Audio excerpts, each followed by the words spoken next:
Okay. Are all three Huh? of us on? Are all three of us on? Hello, Yeah, yes. I'm here. Hi, everyone. Woo! What an exciting start to Sunday. Nice to hear your voices. Yay.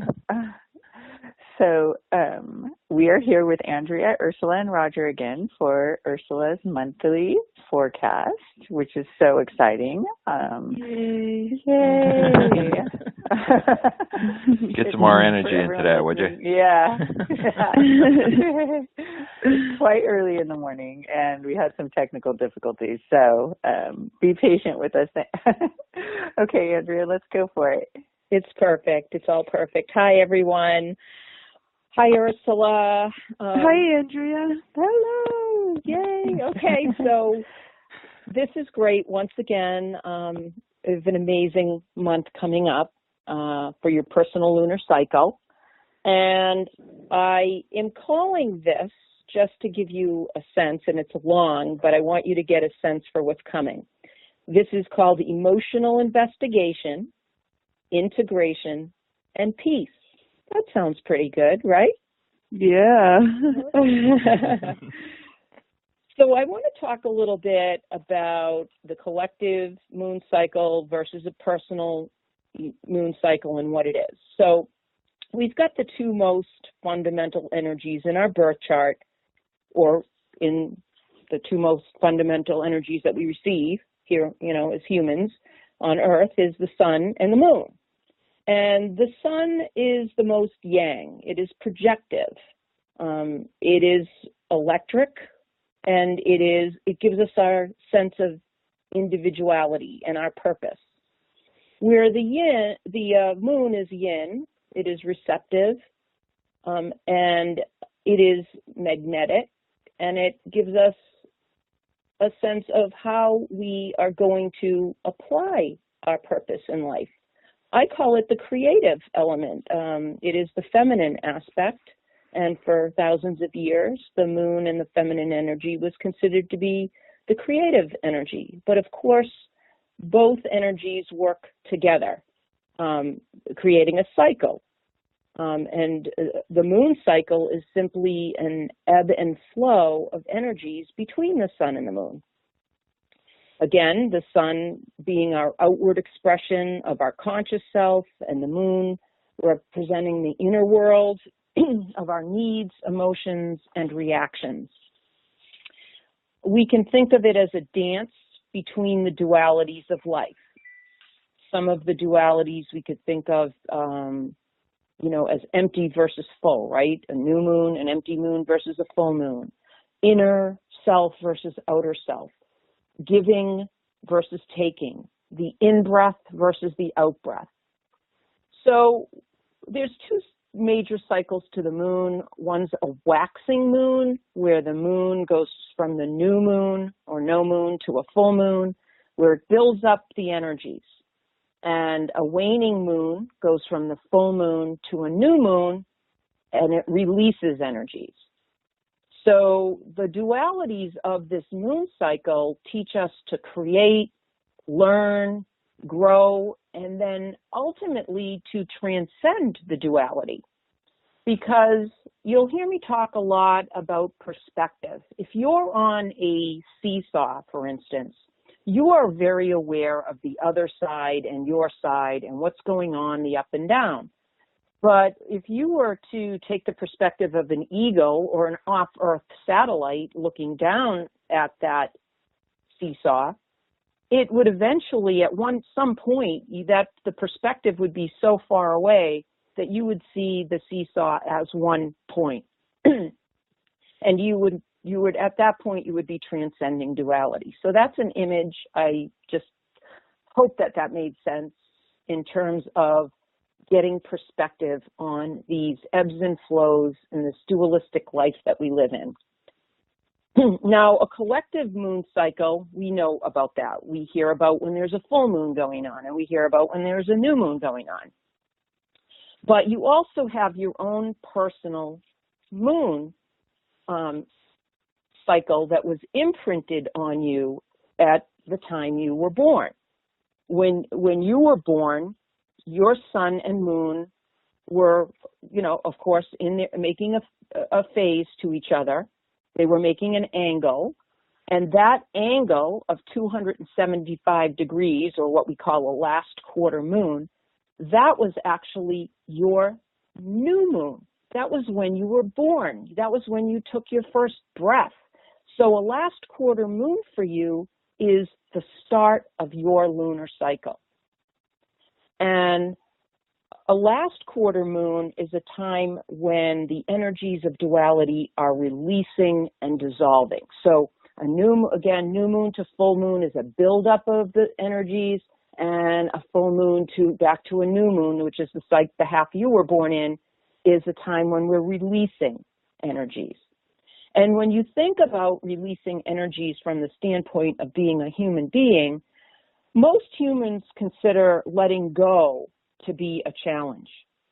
So we could say that releasing is oftentimes a process of internal resistance, right? I mean, we want to hold on to our identity, what we know, the patterns and programs that we consider to be who we are.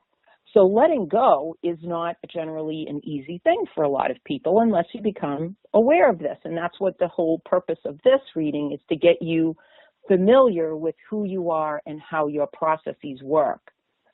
As a person with a last quarter moon emphasis, you are someone who needs time to process and release old patterns and programs. You also need time for internal process of reorientation and readjustment to make way for a new way of being. Also, the interesting thing about a last quarter moon is that you were born a week or 7 days before the collective new moon cycle. So another way of looking at this type of energy is that you're always looking ahead, or that you're ahead of the group in a lot of ways, right? Because your new moon is 7 days ahead of the collective new moon. So you're not conscious of this. If you're not conscious of this, you can unconsciously set expectations on other people that they need to keep up. And when they don't, you can get upset and frustrated. Does this make sense? Yeah, absolutely. I think that I'm definitely prone to doing that for sure. Okay, well, that's perfect, because this is all about you and we're working with you. So let's start with your actual new moon. Now, the collective new moon is October 19th, so your new moon is October 12th at 6:14 p.m. That's when the exact degrees, the sun and moon are exactly 275 degrees away from each other, just as when you were born. And so a new moon is when a seed is planted, right? That's what we recognize new moons to be, the best time for planting seeds and setting intentions. The key words are beginning and the initial urge. So when I take a look at your chart, your new moon chart right in front of me, I see that your moon is in Cancer. The moon is in Cancer, and it's conjunct your descendant, the 7th house cusp. So what does this mean? Well, first of all, a conjunction is an aspect that unifies energies and focuses like a laser beam. Now, your moon conjunct your descendant is interesting because it means that your emotions are heavily influenced by other people. So this sets the theme for the month. A strong emphasis on close personal relationships and how they make you feel, because the moon is about feeling. Now, you're going to feel an increase in needing to be in warm, nurturing relationships, okay? And you're going to maybe feel the drive to socialize a little bit more or to have more one-on-one relationships. You may find yourself desiring, being more idealistic about relationships. And in turn, feeling emotionally vulnerable when they feel short of what you expect. Okay, but this is the point that you can learn a great deal about yourself by paying very close attention to what you are feeling inside when you're having these relationships with other people. Now, Venus is the Lord of the seventh house, and she is making a very strong connection to your sun in Scorpio. This is awareness. What she's basically saying is find the beauty in what you are feeling, especially when it comes to other people's values and how they're affecting you and your emotions. You could set an intention this month to not push your feelings away just because they're intense, but instead set your intention to bring them up to the light for you to know these feelings more intimately. It's important that you learn to discern the difference between feelings and emotions. Now, a feeling is just something that you sense within your body that is providing you with information. But an emotion is a feeling with an attachment to an idea, usually to the past, that triggers unconscious reactions. So emotions are different than feelings, and they affect us deeply because what they're meant to do is send us a message. The reason why emotions are emotions and they trigger so much is that they're meant to show us that they need to be evaluated and harmonized and then reintegrated. So it's important that you pay attention to these emotions. If you want to write them down, that's great. Definitely don't negate don't negate your emotions, don't negate your feelings. This is all crucial information for you to understand who you are. These are feelings that originated in the past that were a tool or a device or a mechanism that you used to, we'll say, survive or get past an uncomfortable moment. Now, this month, it's all the emphasis is on other people, what they trigger within you, how you can be an observer of yourself, write things down. What generally works for me is I ask my higher self to bring up an image or a memory from the past. And in that memory, by looking at it from the perspective of the ego and looking down at the little girl that was me, I'm generally able to say, wow, look at what I did. Look at the connection that I made in order to survive that uncomfortable situation.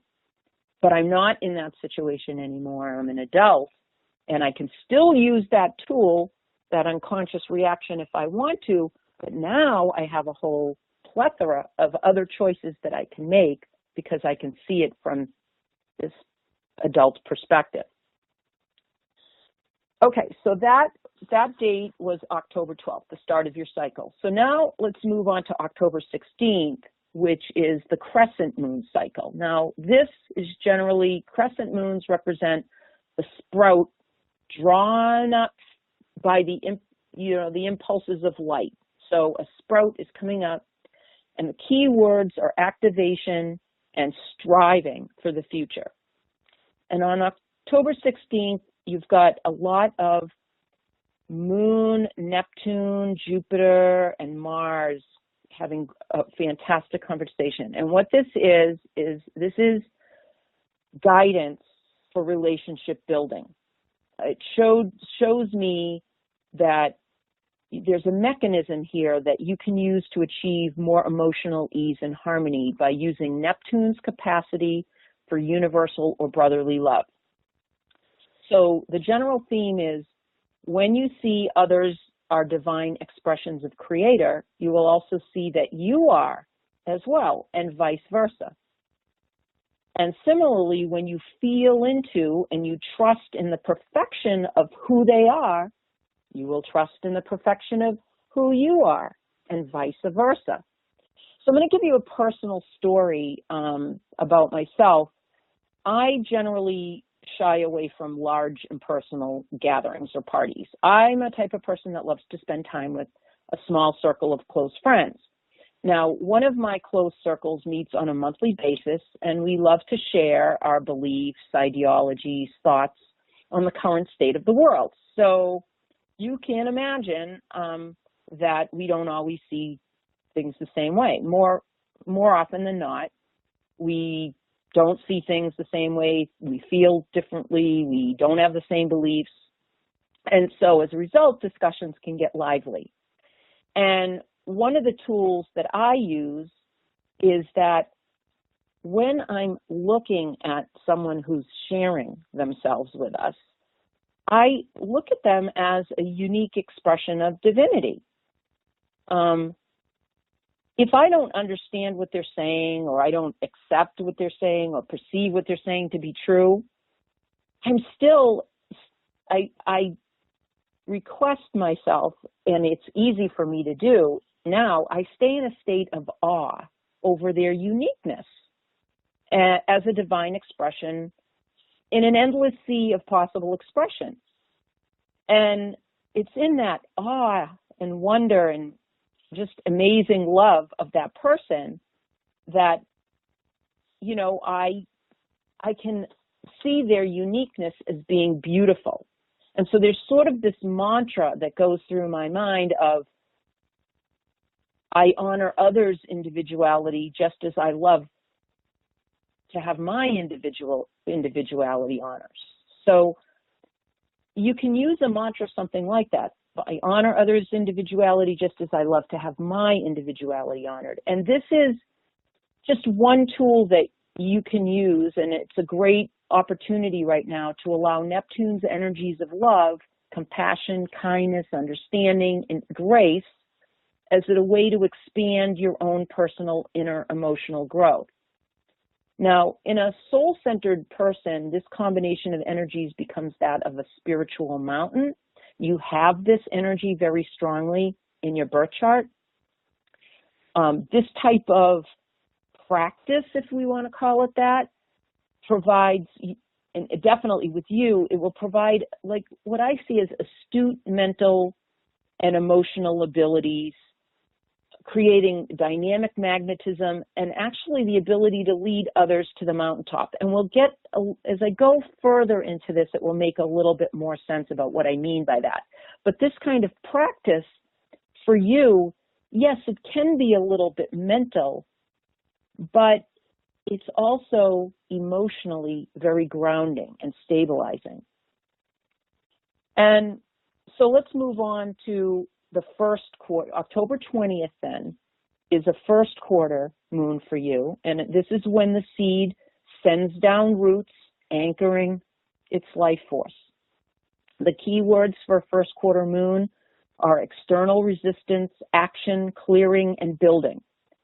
Well, on October 20th, what I see is fabulous moon energy, moon, sextile moon, meaning this is a great time for you to get in touch with your feelings and to recognize your inner resources.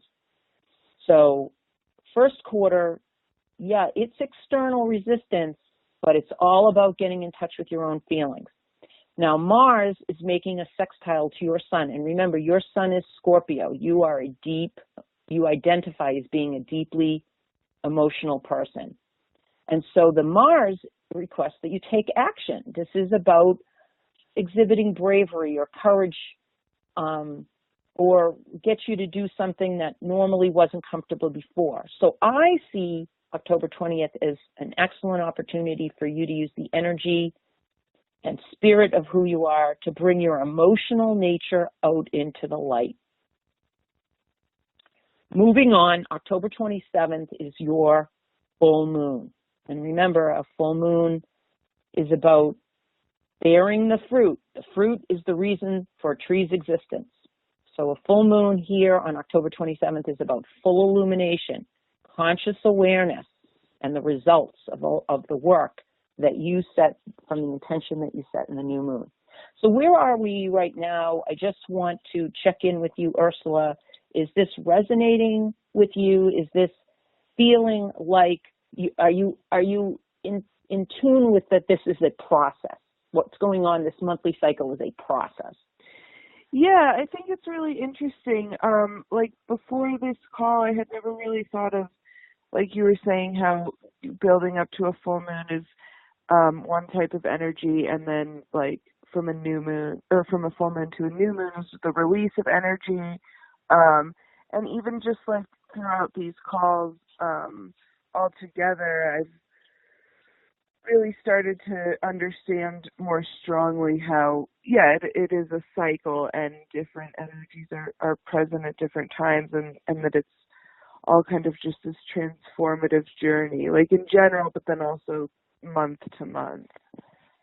Right. And most people wouldn't know about the new moon cycle, or, a personal lunar cycle. Most people don't know about it. They don't understand how it is it's a creationary cycle, right? By setting your intention in your new moon and working with specific energies, aspiring for specific results, observing how it plays out. And then, so this is the whole cycle, then releasing and allowing another cycle to begin. And this is the creationary principle. So on October 27th, when you have a full moon, you're going to have your moon now conjunct the ascendant, not the descendant. When we started out, it was about the emotions that involved other people.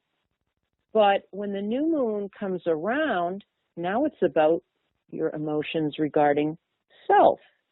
So I see this as a very interesting full moon, with the height of this month focusing on yourself and how you can accomplish what you want by nurturing your reliance on your own ability to give you what you're looking for.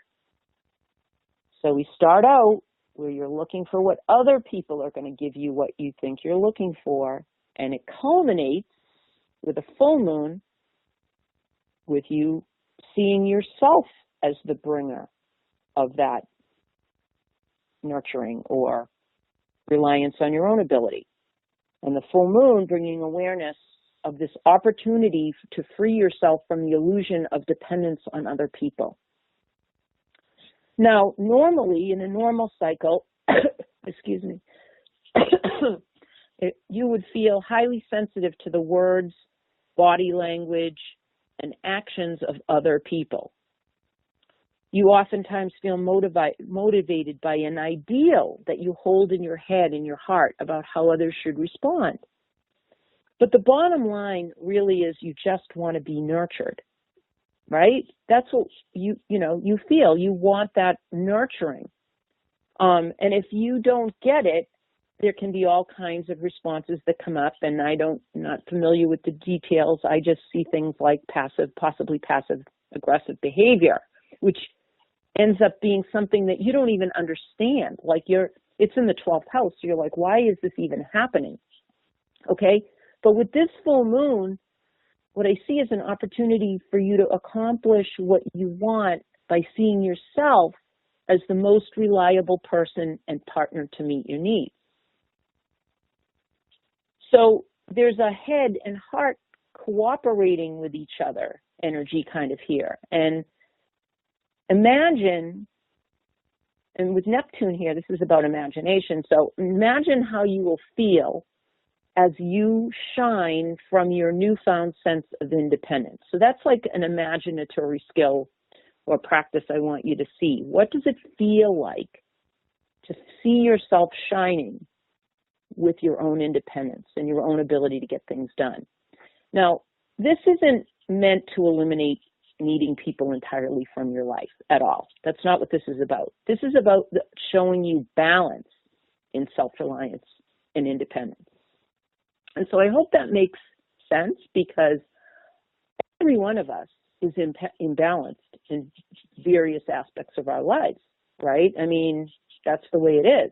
And so this lunar cycle, personal lunar cycle for you, is meant to show you how to step up to the plate for yourself more when you need it, and to rely on others when you don't. So it's about that balance point.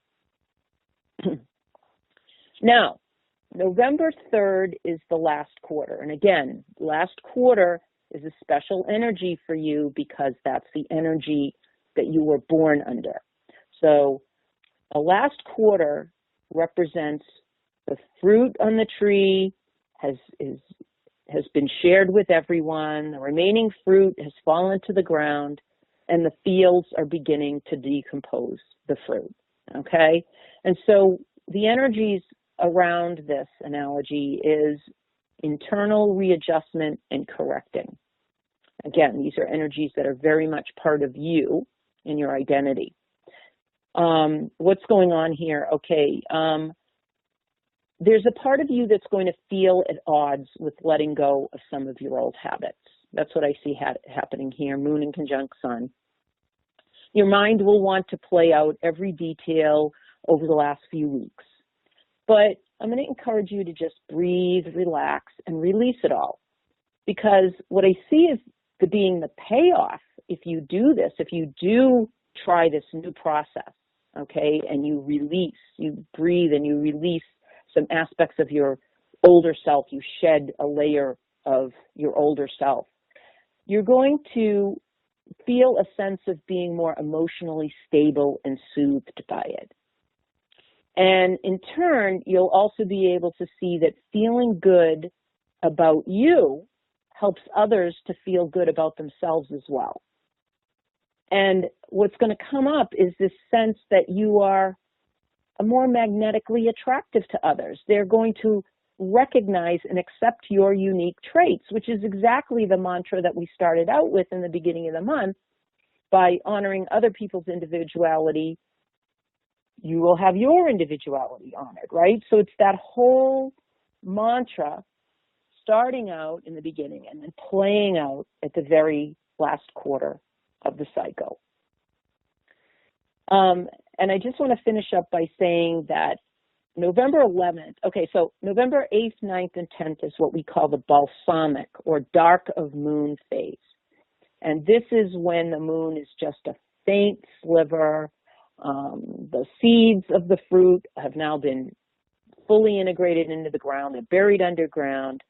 The key words here are rest, closure, and preparation for the next cycle. So these 3 days represent a period of ending and closure. It is a time for you to reflect on your goals and accomplishments of the month and to prepare for the next cycle. It generally tends to feel like energies are pulling downward and in. Try not to put too much on your schedule because it's a time for resting and recharging for your next personal lunar cycle, which begins on November 11th at 1:43 a.m. So, what's your overall impression of this, Ursula? I think that it's really interesting that there's such a focus on the emotional aspect of not only myself, but then also other people, and how those kind of dovetail together to create different feelings of safety or confidence and introspection. And I'm most excited about hearing that towards the end of the cycle is when there'll be like these feelings of stepping up to the plate for myself, or realizing that I'm the person that can provide like the feelings of safety or nurturing or showing up for myself that sometimes I have a proclivity to look for in other people. And that's something that I work with kind of frequently in energy healing, is with like Roger and Margie, is externalization of safety and comfort. And so that's definitely what resonates with me most, or that I look forward to most in this cycle.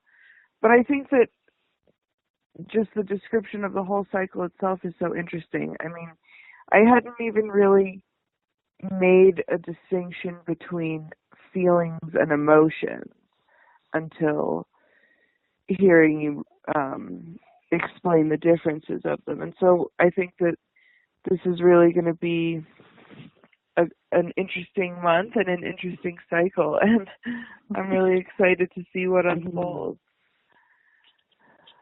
Fantastic. It's very exciting, and it's interesting to me that it's in perfect alignment with things that have been coming up, and they may be more clear this month, right? Definitely. Roger, do you have anything? Well, yeah, just a couple of things. It was from our last session, Tuesday, it came in very strong. There were codes around your need to express your own truth from your heart. And it felt like it was important to do that with someone who could listen to you. There was work done with knowing versus knowledge. So a little bit of need to drop out of the mind, perhaps, pay attention to staying in your heart, expressing from that point again, from experience. And respect. This almost seems like in preparation for your communications, interactions with others. Respect is works on removal of barriers that you may have between you and perhaps the opposite gender, to allow more loving and open communications, right? Dropping your defenses and all. So a lot of this seems to be around exactly what Andrea was talking about with the communications preparation for that. So it's good. Yeah. Cool. Love that stuff. Yeah. Yay. Any other questions, Ursula? Or I don't think so. Roger, you were going to say something, I think. No, I was just going to comment that it seems like another busy month coming. Yeah. And so busy year. Wonderful. Yay. I'm so grateful for all of you and the patience this morning. We're with Andrea with Awaken Astrology and Roger with Recover Your Heart. And I know we'll chat again next month, so I'm excited about that. Everyone go ahead, Andrea. No, I just want to say thank you all. Thank you, Ursula, for the opportunity for me to be able to look at your beautiful life and help you discover yourself. Thank you so much, all of you, for being a part of this. And Andrea, thank you for yet another insightful reading. I'm excited to see how it all unfolds. Beautiful. Me too. very good. Love you guys. Love you too. Bye, everyone. Bye. Bye.